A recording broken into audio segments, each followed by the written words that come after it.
एक स्थान पर एक गरीब चटका नाम का आदमी और उसकी पत्नी चटकी बड़े प्रेम से रहते थे। किंतु उसकी पत्नी चटकी का व्यवहार चटका के कुटुंबियों से अच्छा नहीं था। परिवार में कलह रहता था। प्रतिदिन के कलह से मुक्ति पाने के लिए चटका ने माँ बाप का साथ छोड़कर पत्नी को लेकर दूर देश में जाकर अकेले घर बसाकर रहने का निश्चय किया। यात्रा लंबी थी। जंगल में पहुंचने पर उसकी पत्नी चटकी को बहुत प्यास लगी। चटका पानी लेने गया। पानी दूर था, आने में देर लग गई। पानी लेकर वापस आया तो उसकी पत्नी चटकी को मरी पाया।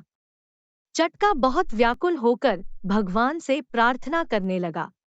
उसी समय एक देवी प्रकट हुई और चटका से बोली, चटका, यदि तू अपने प्राणों का आधा भाग इसे देना स्वीकार करे तो तेरी पत्नी चटकी जीवित हो जाएगी।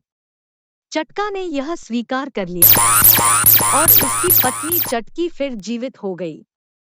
दोनों ने यात्रा शुरू कर दी। वहां से बहुत दूर एक नगर था।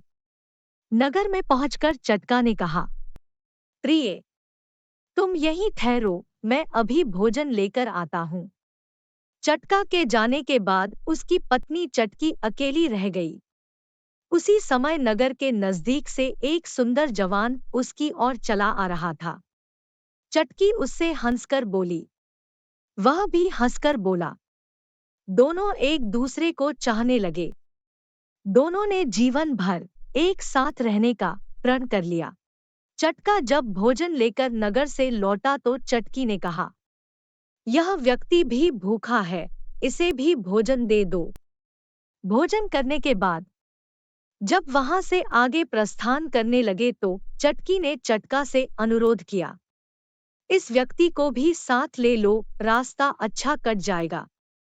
तुम जब कहीं जाते हो तो मैं अकेली रह जाती हूँ। बात करने को भी कोई नहीं होता, इसके साथ रहने से कोई बात करने वाला तो रहेगा। चटका ने कहा, हमें अभी बहुत दूर जाना है, यह बेचारा कहाँ तक हमारे साथ चल पाएगा। तब चटकी ने कहा, यह तो हट्टा कट्टा आदमी है, अभी इसकी उम्र ही क्या है, अपनी मस्ती में चलता रहेगा। चटका को पत्नी चटकी की बात माननी पड़ी। कुछ दूर जाकर चटकी और जवान लड़के ने मिलकर चटका को धोखे से मार दिया और उसे मरा समझकर वे दोनों आगे बढ़ गए। नगर की सीमा पर राज्य कर वसूल करने की चौकी थी। राजपुरुषों ने चटकी से उस युवक के बारे में पूछा। तब चटकी ने कहा, यह मेरा पति है, अपने माता पिता से परेशान होकर हमने देश छोड़ दिया है। वहां के राजा ने उन दोनों को अपने देश में बसने की आज्ञा दे दी। अब जंगल में चटका को घायल पड़ा हुआ देखकर एक वैद्य जी ने उसका उपचार किया और उसे ठीक कर दिया। कुछ दिन के उपरांत चटका भी उसी राज्य में पहुंच गया।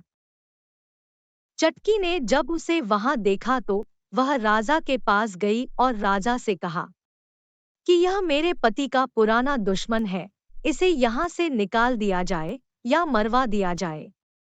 तो राजा ने चटका से कहा, तुम्हें अपने पक्ष में कुछ बोलना हो तो तुम बोल सकते हो। चटका ने आज्ञा सुनकर कहा, हे महाराज, इस स्त्री ने मेरा कुछ लिया हुआ है, वह मुझे दिलवा दिया जाए। राजा ने चटकी को कहा, तूने इसका जो कुछ लिया हुआ है सब दे दे। चटकी बोली, मैंने कुछ भी नहीं लिया। चटका ने याद दिलाया कि तूने मेरे प्राणों का आधा भाग लिया हुआ है। वह प्राण देने वाली देवी इसकी गवाह है। चटकी ने देवी के डर से अपने प्राणों का भाग वापस करने का वचन दे दिया, किंतु वचन देने के साथ ही वह मर गई। और फिर चटका ने राजा को सारा वृत्तांत सुना दिया। वीडियो को लाइक, शेयर और चैनल को सब्सक्राइब करना न भूले।